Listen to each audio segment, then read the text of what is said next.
Lettuce Boys, chapter 1075 dropped, and that means it's time for another review. I have a ton of notes here because last week's episode was unscripted and unhinged, and this week's episode is definitely not as hype. I'm just warning you guys now. If you haven't watched my chapter 1074 review, you can check it out after this one. You know, go backwards in time if you really want to. Let's get into the cover page. The cover page is probably my favorite part of the chapter because we see Vegapunk with 5 silhouettes behind him, who are very clearly the Gorosei. And J. Garcia Saturn did mention he met Vegapunk one time, and the fact that we might see it in a cover page saga of all things is pretty cool. I really appreciate that Oda is making the cover pages more and more relevant to the story. For a while there, I watched the anime for a lot of it. I have not read all 1,000 chapters of the manga, but I have reread all the cover page sagas. It seems like a lot of them didn't really have any tie-ins until now, where we're getting active tie-ins. I think that's really neat. To actually start the chapter, though, we cut back to Pythagoras getting blown sky high, and I didn't cover this in my last review either because I was just too excited about the Morgans headline, but that did happen last week.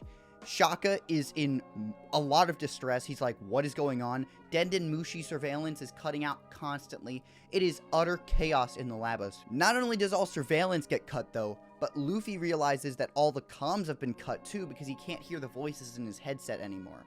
So he gets up to go check on Shaka, and Shaka's like, yeah, we have a problem. Somebody may or may not be here with us. Now the Straw Hats, who all split into 4 groups to go look for the Stella body, have to be on guard because there's someone in the Labosphere with them. But they don't know who it is. It really fits this chapter's name, the Labosphere Death Game, because everybody is being hunted, but nobody knows by who, until the end.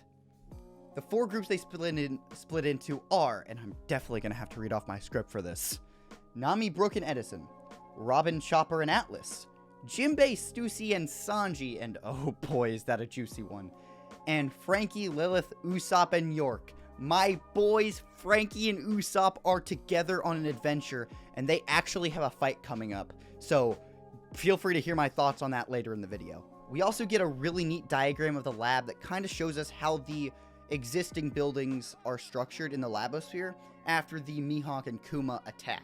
Nami's team is on the 3rd floor, and of course Brook's just kind of there doing his own thing, being quiet, you know, doing Brook things. I don't even think he has a line in the chapter. I'd have to reread it, but I don't remember Brook saying anything. Meanwhile, Nami, being Nami, finds a bunch of diamonds and kind of loses it a little bit. And we all know how Nami is with shiny things, right? She sees them instant like, hey, Edison, can I have these? And he's like, we have a job to do. We are looking for the Stella body. And that was also very straightforward. Are you okay? Are you all there? And he's like, plus, they're man-made. They're for business purposes only. And as you could imagine, with Nami learning that diamonds can be made by people, her eyes just, you know, instantly turn into those cash money symbols. And she's like, you're kidding, right? You're kidding. Hey, can we, like, take these? Because you guys are the best people ever. The future is now, and the future is awesome. Next, we go to the 2nd floor of the main building. And Chopper, Robin, and Atlas's group are kind of talking about how Atlas has an entirely new face. And she really nonchalantly is like, oh yeah, if I get damaged in any way, shape, or form, we can just replace that body part. Because they see a test tube of man-made organs. And can Vegapunk just make anything? He can make diamonds. He can make organs. Those are like the 2 most valuable things in the world. Like, Vegapunk could just go out and be like, hey, I'm going to be a new captain of industry and own the world. Because he can make all these highly sought after things, and he controls the supply. He could be rich. Chopper is mesmerized, but also kind of freaked out. You know, he's like, oh my god, this is a miracle for medicine. I'm a doctor. We can do this. We can actually cure incurable things. I do think it kind of takes away from Chopper wanting to cure all disease and being the one to cure things like all disease, including organ failure. Maybe he'll just use the organs to advance his dream. All the Straw Hats are getting upgrades. Why wouldn't Chopper get one here? Robin, following the trend of scary straw hat women, says, "Oh, my bad, I didn't know those were man-made. I assumed somebody cut up Vegapunk into tiny pieces and put his organs on display." As someone who grew up thinking they were way edgier than they were and loving dark humor, I love Robin's morbidity gimmick. I just couldn't tell you when it started because it's not as memorable as the other gimmicks. It's funny when it happens, but there aren't really any memorable moments of it happening for me. Now we go to Sanji, Stussy, and Jinbei's group on the second floor of Building B, and Sanji hits a new low in my book. I love him to death. He's really cool, but he says one of the most insanely thirsty things Sanji has ever said, and there is a lot. Sanji decides to tell Stussy she can consider him a loyal dog. And real quick, I want a moment of silence for my boy Sanji and his dignity. I feel filthy wearing this Sanji merch right now. And I like Sanji, and I like his gimmick of liking women more than your average person. My problem with it here is it feels like he's degrading himself so much that it actually hurts to watch. And Stussy's encouraging it, which, while Nami takes advantage of it, she also puts him in his place when she needs to.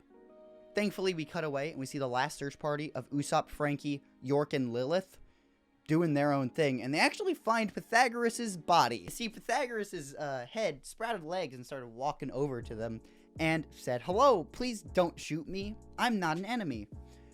But you know who is an enemy? Well, York walks over to S-Snake. And this is where the fun begins.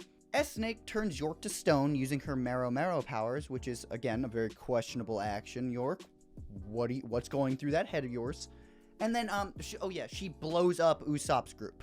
Now, they're all fine, and they are prepping to fight back, to which Lilith is like, "Yo, we designed these seraphims to be the strongest beings on the planet. What are you gonna do?" And boys, I think we are about to see massive Usopp and Frankie hype. Let's go. Now, I think Usopp's power buffs will be saved for Elbaf, being Conqueror's Haki and Future Sight. However, maybe we'll see the makings of them on Egghead right now, because S-Snake is a big threat, and Usopp and Frankie are gonna have to work together and man up to take him on. And in the last few pages of the chapter, Luffy is running back to the couch, and Zoro's like, "Hey, Luffy, get over here. I need backup." And S-Bear and S-Hawk are squaring up, ready to do battle, and they're attacking CP0, who's still on the ground in cuffs. Zoro, being the honorable swordsman that he is, says, "Hey, Luffy, it'll leave a really bad taste in my mouth if we let these two die in handcuffs." And boom, S-Bear shoots the room, and Lucci and Kaku are like, "All right, guys, listen, I really appreciate that you don't want to see us die in these cuffs. How about you take us out of these cuffs, and then we'll have a tag team match against these two guys." And then Luffy and Zoro do this. They are disgusted by the idea of working with Kaku and Lucci, who are assassins for the government. This is going to be an epic tag team battle, and I am completely here for it. Last thought about the chapter, I don't think the Stella body is the traitor. They do mention that the Stella body would have to be the one to give orders to override the satellites. However, I think it's likely that the Gorosei and Kizaru have already landed. J. Garcia Saturn maybe was moved at light speed with Kizaru. It could make sense. He's like, "All right, just take me there." I don't think he would. I feel like he wants to ride in, his comfort. But he does seem like the only possible option for someone who could give the Seraphim orders. So, I don't know. But you know what I do know? I do know that this video is way too long already. So, if you liked what you saw, go ahead and hit the subscribe button, the like button, and leave me a comment, say hello. Other than that, I've been your host, Lettucing Walrus. I love you guys. Have a wonderful rest of your day.